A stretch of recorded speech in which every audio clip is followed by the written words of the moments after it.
Selamat pagi, selamat siang, selamat sore, selamat malam. Salve, salvete, Dominus vobiscum. Melalui video ini, saya mau mencoba merekam sebuah penjelasan, berkaitan dengan pemahaman liturgis tentang, masa puasa dan pantang kita, atau dengan sebutan yang sedikit lain itu masa prapaskah kita. Dan di sini saya akan mencoba memberi gambaran singkat tentang perjalanan puasa dan pantang, kita yang, berlangsung selama 40 hari ya, totalnya sebenarnya itu ada 7 minggu ya. Jadi kalau 7 minggu berarti 7 kali 7, berarti ada 49 hari ya. Tetapi dari 7 minggu itu lalu ya dipotong 7 hari Minggu, maka tinggal, 42 hari ya. Ditambah, satu lagi itu, hari tanggal 25 Maret, itu adalah hari raya kabar sukacita, dan hari raya itu, disamakan dengan hari Minggu, maka juga, menjadi 8, ya 7 tambah 1 menjadi 8, sehingga tinggal 41 hari, dan biasanya juga dihitung itu hari Kamis Putih. Kamis Putih itu juga karena pada saat itu ada, perayaan agape, perjamuan kasih, maka juga dia tidak ada pantang dan puasa. Jadi totalnya, 7 hari Minggu dikurangi 25 Maret, dikurangi Kamis Putih, maka tinggal 40 hari ya. Jadi total 40 hari ya dikurangi 9 hari, yaitu 7 hari Minggu tambah 2 hari khusus tadi, jadi jumlahnya itu 40 hari puasa dan pantang. Dan jumlah 40 hari itu sama persis dengan, puasa yang dilakukan dan dihayati oleh Tuhan Yesus Kristus sendiri, ya, yang, dikatakan dalam Injil-Injil sinoptik itu, berpuasa selama 40 hari 40 malam di padang gurun, tempat, di mana, Tuhan Yesus itu dicobai oleh setan. Jadi kita memang berpantang dan berpuasa, melaksanakan pantangan puasa itu untuk mengikuti, Tuhan Yesus sang juru selamat kita. Nah, mmm, masa puasa selama 40 hari itu ya, kita bagi dalam 7, pekan, 7 minggu, 7 pekan, dan rupanya, ada 3 kategori puasa dan pantang yang, kita lakukan dan kita hayati selama seluruh masa 40 hari itu, masa prapaskah itu, masa puasa dan pantang itu. Ya tentu saja, semoga demikian harapannya. Lalu pertanyaannya itu apa saja, eee, ketiga kategori puasa dan pantang itu ya? Nah itu yang coba saya jelaskan, dalam bagian berikut dari slide ini ya, slide apa namanya, slide eee, panduan, video saya ini. Nah, dan inilah gambaran singkat dari perjalanan puasa dan pandang kita yang berlangsung, selama 40 hari tadi. Total ada 7 minggu, ya 7 minggu, jadi sebenarnya ada 49 hari, ya. Karena itu, di seperti sudah saya katakan itu dikurangi 7 hari Minggu, dan di mana kita tidak puasa dan pantang, karena itu adalah hari raya.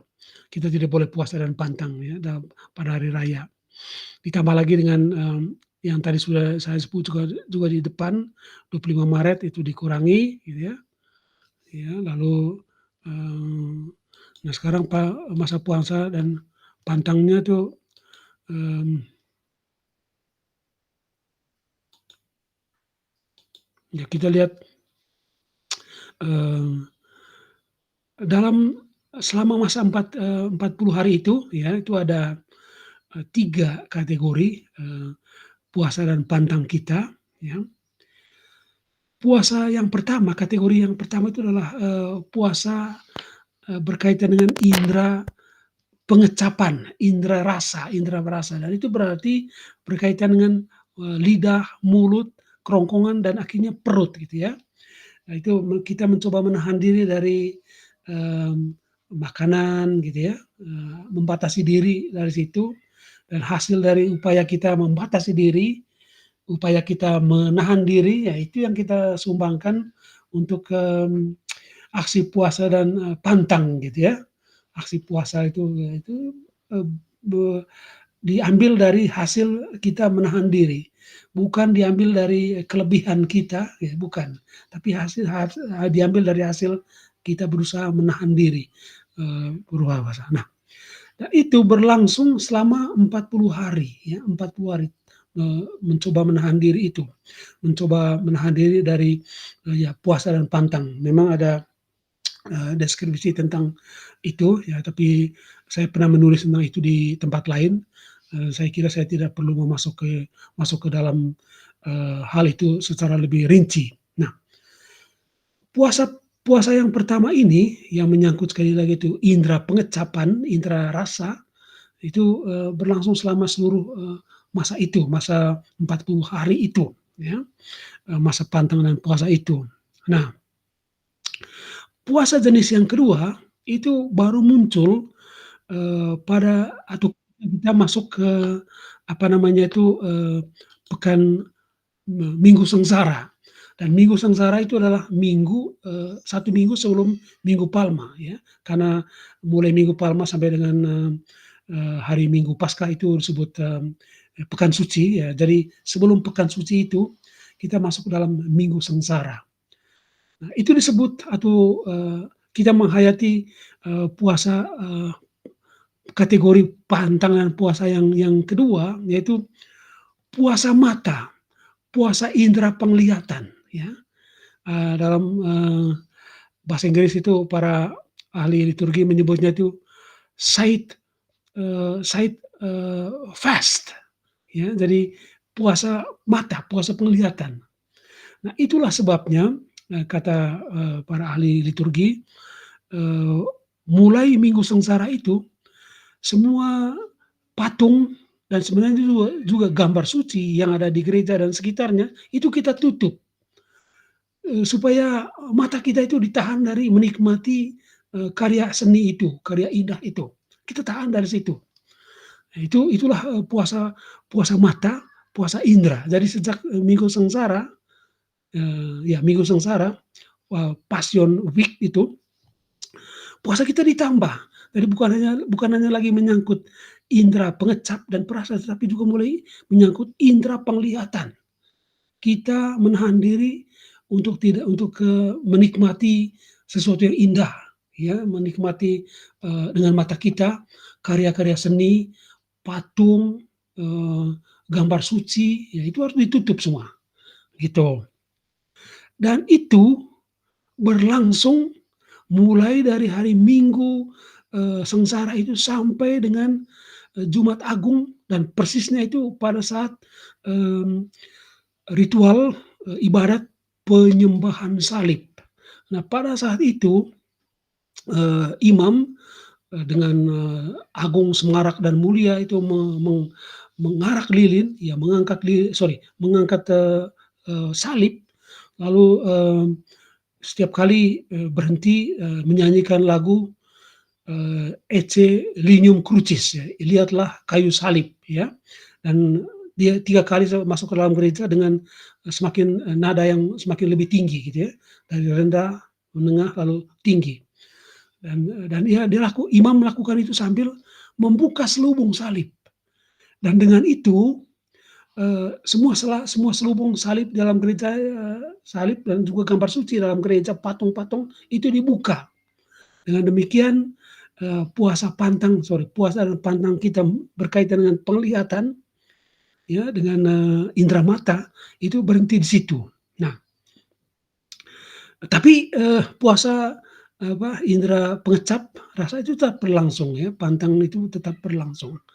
Tetapi sejak Gloria Kamis Putih, itu adalah kategori puasa yang ketiga, ya, kategori puasa yang ketiga, dan kategori puasa yang ketiga itu menyangkut indera pendengaran, telinga gitu ya.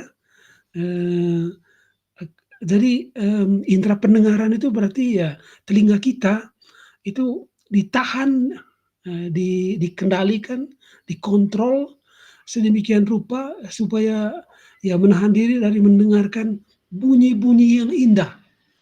Dan biasanya bunyi-bunyi yang indah itu, eee, dihasilkan oleh logam, oleh metal gitu ya, sehingga lonceng itu sejak saat itu dihentikan bunyinya. Ya sejak kemuliaan pada Kamis Putih itu sesudah kemuliaan itu, jadi bukan hanya sekedar, eee, di tengah, kemuliaan lalu dihentikan, tidak. Sampai kemuliaan, berakhir, lonceng itu dihentikan dan sejak itu hening.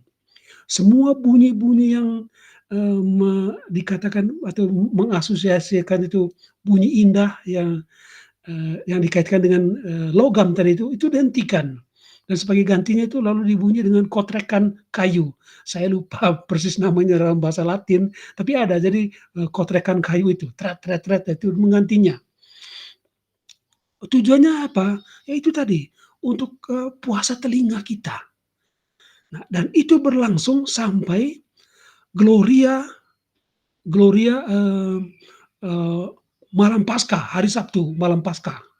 Nah, itu tahan itu, jadi tidak lebih dari dua hari sebenarnya, 2 hari kita tahan diri dari itu.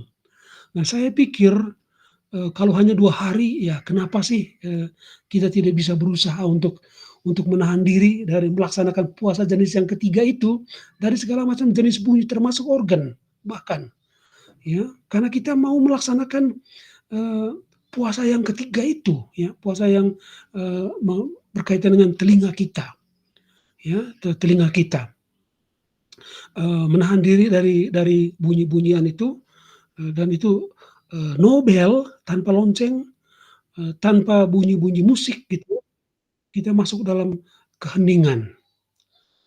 Nah, saya perlu menggarisbawahi hal ini karena saya pikir, eee, tradisi gereja itu mengembangkan juga sebenarnya apa yang disebut dengan akapela, ya, nyanyian akapela. Akapela itu sebenarnya lahir dari kebiasaan ini. Jadi di mana orang, berusaha menahan diri dari bunyi-bunyi musik gitu ya, tetapi kemudian mengembangkan, kemampuan unik suara manusia untuk menghasilkan sesuatu yang indah, ya. Jadi nyanyi tanpa iringan musik, tapi indah gitu, itulah akapela. Nah saya pikir, mungkin ada baiknya, kita juga mulai berpikir untuk mengembangkan, kemampuan-kemampuan paduan suara kita dalam rangka akapela itu, tidak lagi tergantung pada musik untuk, membuatnya indah gitu. Tentu saja musik itu memperindah, tetapi suara kita pun kalau itu dilatih sedemikian rupa, itu bisa juga menjadi sumber keindahan yang hakiki. Saya kira sekian saja, apa namanya, penjelasan dari saya, semoga semoga berguna dan semoga berkenan. Salve salvete, Dominus vobiscum. Tuhan besertamu, Tuhan Yesus memberkati selalu. Amin.